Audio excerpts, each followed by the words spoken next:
Hai,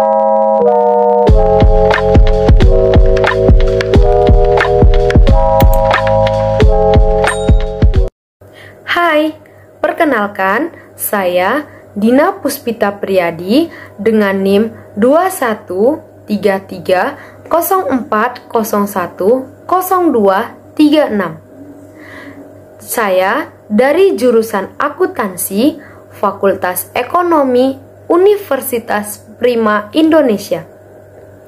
Di sini, izinkan saya untuk mempresentasikan materi dengan judul Bagan Alir atau Flowchart dalam mata kuliah Sistem Informasi Akuntansi dengan dosen pembimbing Bapak Hotua Samosir MSI.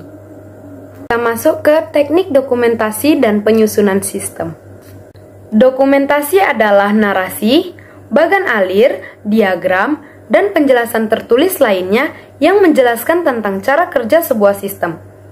Informasi yang dicakup berupa who, what, where, why, how of penginputan data, pengolahan data, penyimpanan, pembuatan laporan, dan pengawasan terhadap sistem. Dokumentasi ini kemudian dilengkapi dengan uraian naratif, yaitu penjelasan tertulis komponen-komponen sistem, tahap-tahap interaksi komponen-komponen tersebut. Pada bagian A terdapat diagram arus data atau data flow diagram atau yang disingkat menjadi DFD. Sebuah DFD secara grafis menjelaskan arus data dalam sebuah organisasi. Teknik ini digunakan untuk mendokumentasikan sistem yang digunakan sekarang dan untuk merencanakan serta mendesain sistem yang baru. Tidak ada cara standar dalam penyusunan DFD karena persoalan yang berbeda dengan metode yang berbeda pula. Pada dasarnya, DFD memfokuskan pada aliran data dalam organisasi. DFD disusun dengan menggunakan 4 simbol utama, yaitu yang pertama simbol dengan nama sumber dan tujuan data dengan penjelasan karyawan organisasi yang menerima dan mengirim data dari sistem digambarkan dengan kotak. Kemudian yang kedua, arus data dengan penjelasan arus data yang masuk ke dalam dan keluar dari sebuah proses digambarkan dengan anak panah. Yang ketiga, penyimpanan data dengan penjelasan penyimpanan data digambarkan dengan 2 garis horizontal atau paralel. Yang terakhir, proses transformasi dengan penjelasan proses yang mengubah data dari input menjadi output digambarkan dengan gambar lingkaran. Kita masuk ke bagian kedua, yaitu bagan alir atau flowchart. Bagan alir merupakan teknik analitis yang digunakan untuk menjelaskan aspek-aspek sistem informasi secara jelas, tepat, dan logis. Bagan alir menggunakan serangkaian simbol standar untuk menguraikan prosedur pengolahan transaksi yang digunakan oleh sebuah perusahaan, sekaligus menguraikan aliran data dalam sebuah sistem. Simbol-simbol yang digunakan untuk membuat bagan alir terdapat pada tabel di bawah. Setiap simbol memiliki arti yang berbeda agar dapat dengan mudah dikenali. Bentuk simbol menunjukkan dan menguraikan kegiatan yang dilaksanakan, menunjukkan input-output, pemrosesan, dan media penyimpanan.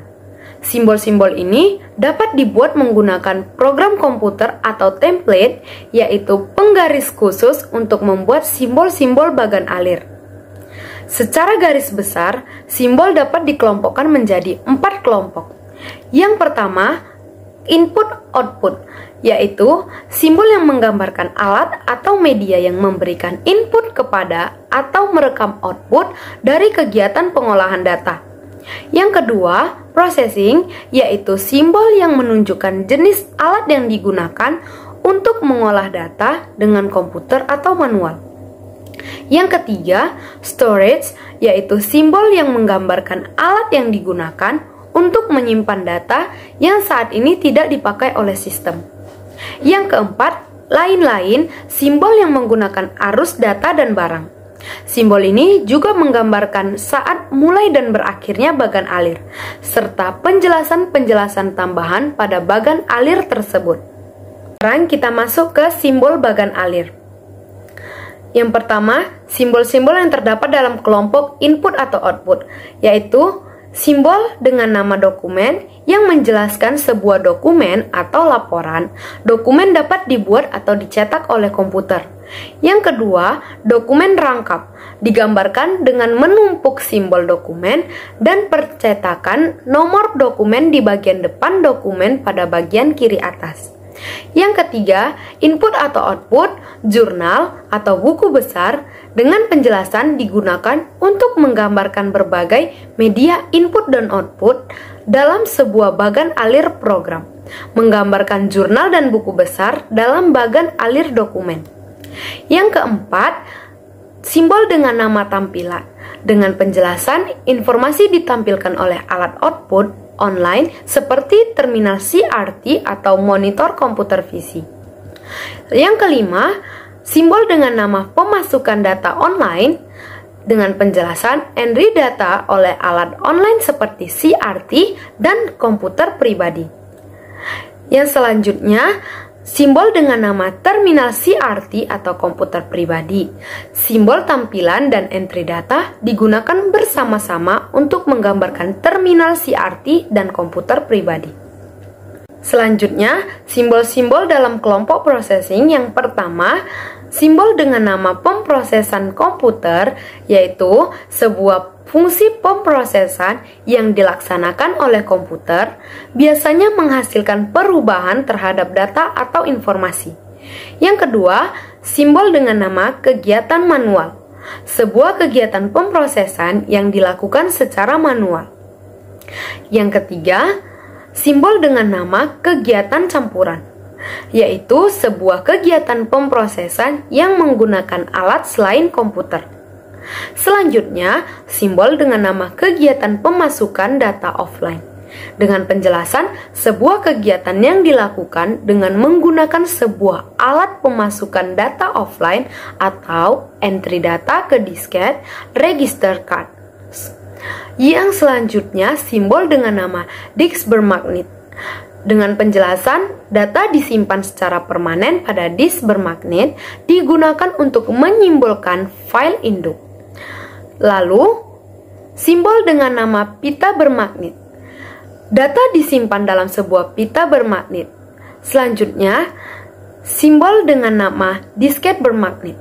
Dengan penjelasan, data disimpan dalam disket. Lalu, simbol dengan nama penyimpanan online. Dengan penjelasan, data disimpan sementara dalam file online dalam sebuah media direct access seperti disket. Yang terakhir, simbol dengan nama arsip. Dengan penjelasan, arsip dokumen disimpan dan diambil secara manual. Huruf di dalamnya menunjukkan cara pengurutan arsip. Misalnya, N sama dengan urut atau nomor, A urut abjad, dan T urut tunggal. Kita masuk ke simbol-simbol dalam kelompok arus dan lain-lain. Yang pertama, simbol dengan nama arus dokumen atau pemrosesan dengan penjelasan arah arus dokumen atau pemrosesan. Arus normal adalah ke kanan atau ke bawah. Yang kedua, arus data atau informasi. Dengan penjelasan sering digunakan untuk menunjukkan data yang dikopi dari sebuah dokumen ke dokumen lain. Yang ketiga, simbol dengan nama hubungan komunikasi dengan penjelasan transmisi data dari sebuah lokasi ke lokasi lain melalui saluran komunikasi. Ada pula simbol dengan nama penghubung pada halaman berbeda yang dijelaskan menghubungkan bagan alir yang berada di halaman yang berbeda. Dan penghubung dalam sebuah halaman yang dijelaskan menghubungkan bagan alir pada sebuah halaman yang sama. Penggunaan simbol ini untuk menghindari terlalu banyak anak panah yang saling melintang dan membingungkan. Lalu, simbol dengan nama arus barang. Dengan penjelasan, perpindahan fisik barang digunakan terutama dalam bagan alir dokumen. Lalu, simbol dengan nama terminal digunakan untuk memulai, mengakhiri, atau titik henti dalam sebuah proses atau program. Juga digunakan untuk menunjukkan pihak eksternal. Lalu, simbol dengan nama keputusan. Dengan penjelasan sebuah tahap pembuatan keputusan digunakan dalam bagan alir program komputer untuk menunjukkan cabang bagi alternatif berbagai cara. Yang terakhir, simbol dengan nama anotasi, dengan penjelasan tambahan penjelas deskripsi atau keterangan atau catatan sebagai klarifikasi. Sekarang kita akan menjelaskan tentang jenis-jenis bagan alir. Jenis yang pertama ialah bagan alir dokumen atau dokumen flowchart. Bagan alir dokumen menggambarkan aliran dokumen dan informasi antara pertanggungjawaban di dalam sebuah organisasi. Bagan alir bermanfaat untuk menganalisis kecukupan prosedur pengawasan dalam sebuah sistem, seperti internal check dan pemisahan fungsi. Bagan alir yang menjelaskan dan mengevaluasi pengawasan intern tersebut disebut internal control flow chart. Jenis yang kedua yaitu bagan alir sistem atau system flow chart. Bagan alir sistem menggambarkan hubungan antara input, pemrosesan, dan output sebuah sistem informasi akuntansi. Bagan alir sistem ini merupakan salah satu alat penting untuk menganalisis, mendesain, dan mengevaluasi sebuah sistem. Bagan alir ini secara universal dipakai dalam sistem kerja dan merupakan sarana berkomunikasi yang efektif. Yang ketiga, bagan alir program atau program flow chart. Bagan alir program menjelaskan urutan logika pemrosesan data oleh komputer dalam menjalankan sebuah program. Bagan alir ini menggunakan simbol-simbol yang secara khusus dirancang untuk bagan alir ini. Selanjutnya kita akan membahas tentang pedoman pembuatan diagram alir atau flowchart.